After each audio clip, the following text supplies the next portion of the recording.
Hello dear friends, मैं doctor कांचन दुरुक्कर, मैं स्त्री रोग तज्ञ और टेस्ट बेबी कंसल्टेंट हूँ और पिछले 10 वर्ष से पुणे में कार्यरत हूँ।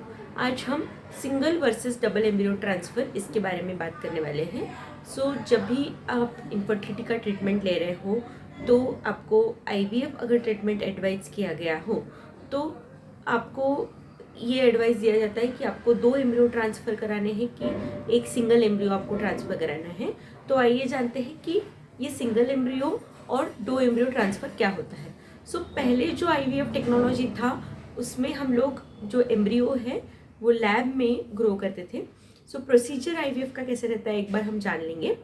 जनरली सेकेंड डे से आपको कुछ इंजेक्शंस दिए जाते हैं, गोनाडोट्रोपिन्स के इंजेक्शन दिए जाते हैं।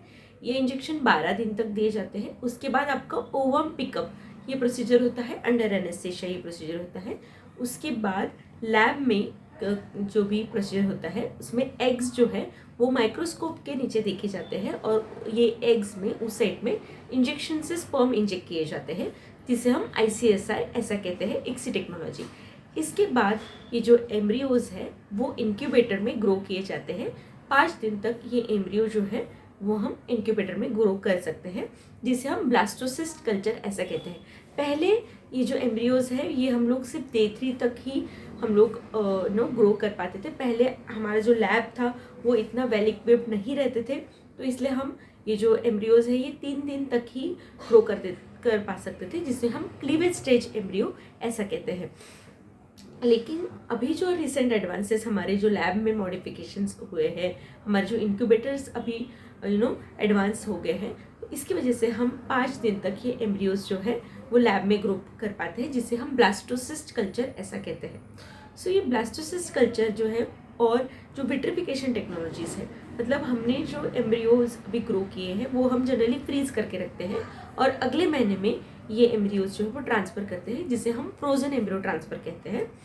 तो पहले जो था वो स्लो फ्रीजिंग टेक्निक था। अभी विट्रिफिकेशन टेक्निक जो है वो आने की वजह से हम लोग ये जो एम्ब्रियोज है वो फ्रोजन एम्ब्रियो ट्रांसफ़र, मतलब नेक्स्ट मंथ में ये एम्ब्रियोज जो है वो ट्रांसफ़र कर पाते हैं और वो अच्छे से सर्वाइव होके हमें सक्सेस रेट भी फ्रोजन एम्ब्रियो ट्रांसफ़र में ज़्यादा है as compare to fresh embryo transfer.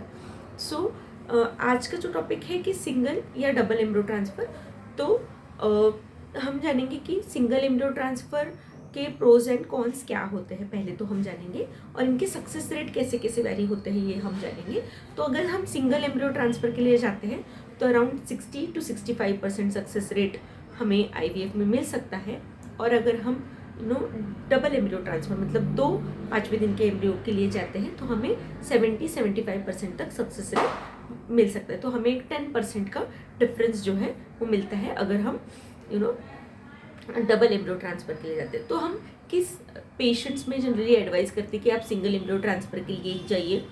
तो जनरली ये एक तो कपल्स का भी डिसीजन होता है कि उन्हें 2 एम्ब्रियो ट्रांसफ़र के लिए जाना है कि सिंगल एम्ब्रियो ट्रांसफ़र के लिए।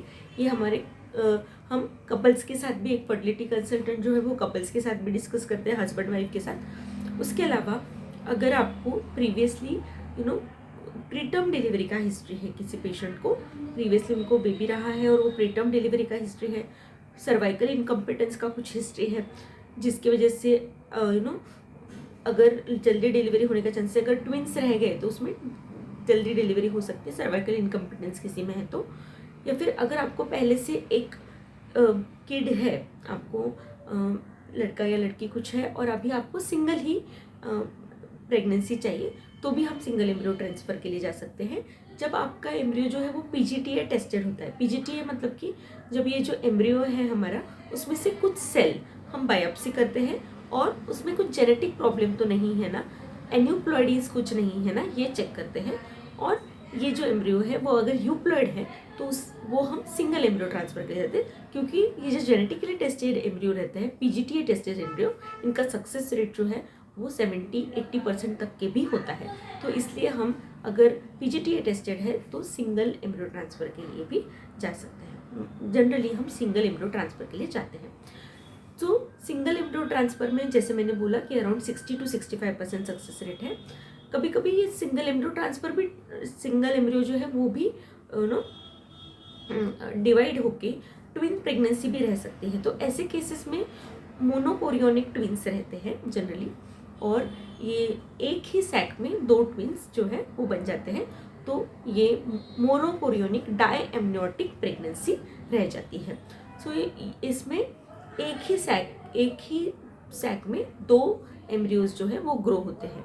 सो जनरली ये मोनोकोरियोनिक डायएम्नियोटिक प्रेगनेंसी हो सकती है। सो इसके चांसेस कितने परसेंट है? अगर हमने सिंगल एम्ब्रियो ट्रांसफर भी किया तो ट्विंस रहने के कितने चांसेस है? तो अराउंड 2 to 5% चांसेस है। बहुत ही कम चांसेस है कि हमने सिंगल एम्ब्रियो अगर ट्रांसफर किया है तो दो प्रेगनेंसीज रहने के चांसेस अराउंड 2 to 5% है। So these are the advantages and disadvantages of single embryo transfer.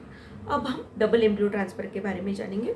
So double embryo transfer मतलब हमने डे 5 के 2 एम्ब्रियो ट्रांसफर, ज़्यादातर 90% of the time 80 to 90% of the time हम बोलेंगे कि 2 एम्ब्रियो ट्रांसफर जो है वो किए जाते हैं, क्योंकि जैसे मैंने बोला कि सक्सेस रेट इसका एक 10% से ज़्यादा है। अब जानेंगे कि इसमें IVF इसमें ट्विंस होने के चांसेस कितने हैं। तो इसमें 30 to 40% चांसेस है कि आपको ट्विंस हो सकते हैं। मतलब दोनों भी अगर ये एम्ब्रियोज जो हमने ट्रांसफ़र किए हैं वो अगर इम्प्लांट हो जाते हैं, आपके गर्भाशय में वो ग्रो होना चालू हो जाते हैं, तो ट्विंस प्रेगनेंसी के चांसेस जो है वो 30 to 40% है। अगर हमारे एम्ब्रियो का क्वालिटी बहुत ही अच्छा है तो ये चांसेस 50% तक के भी हो सकते हैं। पर इन एन एवरेज ये जो अगर हमने 2 एम्ब्रियो ट्रांसफ़र किए तो उसका सक्सेस रेट जो है वो 30 to 40% है कि हमें ट्विंस प्रेगनेंसी रहेगी। अब ये ट्विंस प्रेगनेंसी जो होती है वो जनरली डायएम्नियोटिक डायकोरियोनिक प्रेगनेंसी होती है, DCDA। मतलब ये जो दोनों जो प्रेगनेंसी है उनका घर अलग अलग रहता है, उनका सैक जो है वो अलग अलग रहता है, तो ये डायज़ाइगोटिक ट्विंस होते हैं। ये इन्हें DCDA ट्विंस बोला जाता है क्योंकि ये अलग अलग एम्ब्रियोज हैं। अब इसमें ट्रिपलेट होने के भी मतलब अगर एक बेबी जो है वो डिवाइड हो गया है तो ट्रिपलेट होने के चांसेस भी अराउंड 2% रहते हैं। तो ट्विंस होने के चांसेस ये 30 to 40% रहते हैं। ट्रिपलेट होने के बहुत ही कम चांसेस इसमें होते हैं। अब कौन से पेशेंट में जनरली डबल एम्ब्रियो ट्रांसफ़र बोला जाता है? तो जब फेलियर्स की हिस्ट्री है, प्रीवियस सिंगल एम्ब्रियो ट्रांसफ़र अगर फेल हुआ है और एंडोमेट्रियल लाइनिंग या फिर एम्ब्रियो क्वालिटी जो है वो इतना अच्छा नहीं है, एम्ब्रियो का ग्रेडिंग जो है वो इतना अच्छा नहीं है, तो ऐसे केसेस में हम लोग 2 एम्ब्रियो ट्रांसफर्स के लिए आपको बोलते हैं। अगर आपके डे 3 के एम्ब्रियो हैं तो डे 3 के जनरली हम लोग 3 एम्ब्रियोज ट्रांसफ़र करते हैं। तीसरे दिन के जो एम्ब्रियोज हैं उनका प्रेगनेंसी देने का जो पोटेंशियल है वो थोड़ा कम होता है।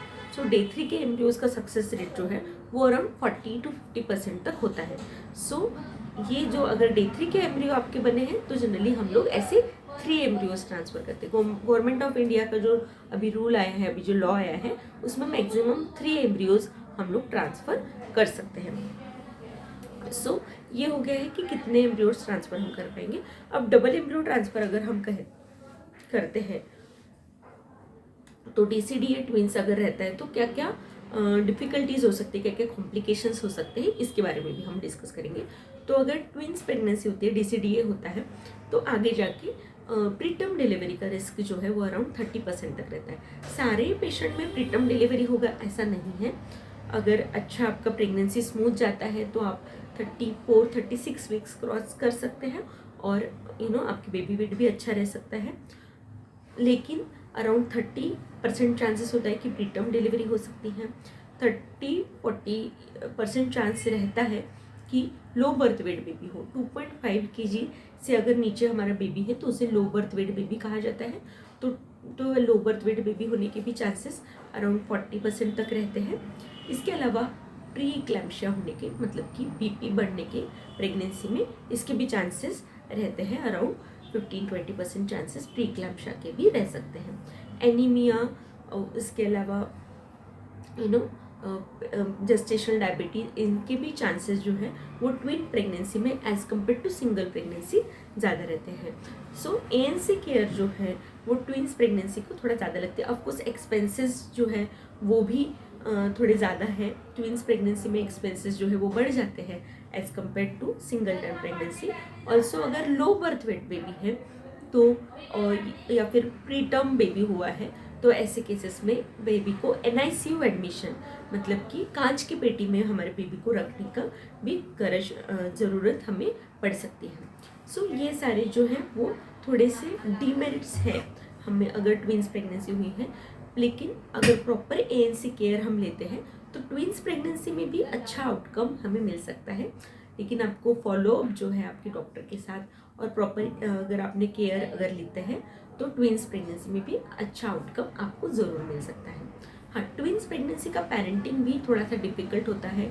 दोनों बेबीज़ जो है उनको संभालना एक मदर के लिए या फिर जो भी परिजन है उनके लिए, उन रिलेटिव्स हैं उनके लिए भी थोड़ा डिफ़िकल्ट रहता है। पर ये जो ट्विंस, अगर आपको लगता है कि बहुत बार पेशेंट्स हमारे पास ऐसे आते हैं कि हम अभी इतने साल बाद हमको बच्चा रह रहा है तो हमें ट्विंस ही चाहिए, मतलब हमें 2 बेबी हुए तो अच्छा है, तो ऐसे केसेस में ज़रूर आप डबल एम्ब्रियो ट्रांसफ़र के लिए जा सकते हैं। लेकिन एज अ कपल अगर आपकी तैयारी नहीं है ट्विंस प्रेगनेंसी के लिए तो आपने ज़रूर आपके डॉक्टर के साथ सिंगल एम्ब्रियो ट्रांसफ़र के बारे में डिस्कस करना चाहिए। तो सिंगल एम्ब्रियो ट्रांसफ़र ही सही है ऐसा मैं नहीं बोलूँगी। रिकमेंडेशंस हैं कि 35 के अभी जो रिसेंट रिकमेंडेशन आए हैं, काफ़ी हमारे जो फर्टिलिटी सोसाइटीज़ वगैरह हैं उनके जो रिकमेंडेशन आए हैं, तो अगर आपका एज 35 से कम है तो आप सिंगल एम्ब्रियो ट्रांसफ़र के लिए जा सकते हो, ये रिकमेंडेशंस हैं। और अगर आपका 35 से ज़्यादा एज है तो आपने 2 एम्ब्रियो ट्रांसफ़र के लिए, डे 5 के जो ब्लास्टोसिस्ट ट्रांसफ़र है वो 2 एम्ब्रियो ट्रांसफ़र के लिए जाने चाहिए, ऐसे रिकमेंडेशंस हैं। लेकिन एक जो भी ट्रीटमेंट है वो आपके डॉक्टर से डिस्कस करके आपने इस डिसीजन पे आना चाहिए कि आपको सिंगल एम्ब्रियो ट्रांसफ़र करना है कि डबल एम्ब्रियो ट्रांसफ़र करना है। ऑल्सो जिस दिन आपका एम्ब्रियो डिस्कशन है आपके डॉक्टर के साथ, उस दिन आपने ज़रूर डिस्कस करना चाहिए कि आपको सिंगल एम्ब्रियो ट्रांसफ़र कराना है कि 2 एम्ब्रियो, क्योंकि उसके ऊपर हमारा फ्रीजिंग जो है वो मैटर करता है। क्योंकि ये जो स्ट्रॉ होती है जिस पे हम ये एम्ब्रियोज फ्रीज करते हैं, ये जो है अगर हम आपको सिंगल एम्ब्रियो ट्रांसफ़र के लिए जाना है तो एक स्ट्रॉ पे हम सिंगल ही एम्ब्रियो फ्रीज करेंगे। अगर आपको 2 एम्ब्रियो ट्रांसफ़र के लिए जाना है तो हम 2 एम्ब्रियोज जो है वो फ्रीज करते हैं। सो ताकि जो दूसरा एम्ब्रियो है उसे डिस्टर्बेंस ना हो। अगर हम सिंगल एम्ब्रियो ट्रांसफ़र के लिए जा रहे हैं तो सिर्फ जो एम्ब्रियो ट्रांसफ़र करना है वही हम निकाल सकते हैं। हाँ, सिंगल एम्ब्रियो ट्रांसफ़र में थोड़ा सा सक्सेस रेट कम होने की वजह से multiple cycles of embryo transfer करना पड़ सकता है। मतलब कि एक बार में हमारा एम्ब्रियो ट्रांसफ़र अगर फेल हो गया है तो और साइकिल्स ऑफ एम्ब्रियो ट्रांसफ़र हमें करना पड़ सकता है। सो थोड़ा सा एक्सपेंस जो है सिंगल एम्ब्रियो ट्रांसफ़र में आपका बढ़ सकता है। सो ये थोड़े से प्रोज एंड कॉन्स हैं single embryo transfer versus double embryo transfer के। तो इसका डिसीजन जो है वो आपने आपके फर्टिलिटी कंसल्टेंट से डिस्कस करके और सारी चीज़ें जो है एज अ कपल आप दोनों ने डिस्कस करके फिर ये डिसीजन जो है वो लेना चाहिए। So this video was about single embryo transfer versus double embryo transfer. अगर PGTA टेस्टेड है तो ज़रूर सिंगल एम्ब्रियो ट्रांसफ़र ही आपने ऑप्ट करना चाहिए। अगर PGTA टेस्टेड एम्ब्रियो है तो सो हमने इसमें डिस्कस किया कि क्या क्या प्रोज और कॉन्स होते हैं सिंगल और डबल एम्ब्रियो ट्रांसफ़र के। आई होप ये वीडियो आपको इन्फॉर्मेटिव लगा हो। अगर आपको ये वीडियो इन्फॉर्मेटिव लगता है तो ज़रूर इस हमारे चैनल को लाइक, शेयर और सब्सक्राइब कीजिए।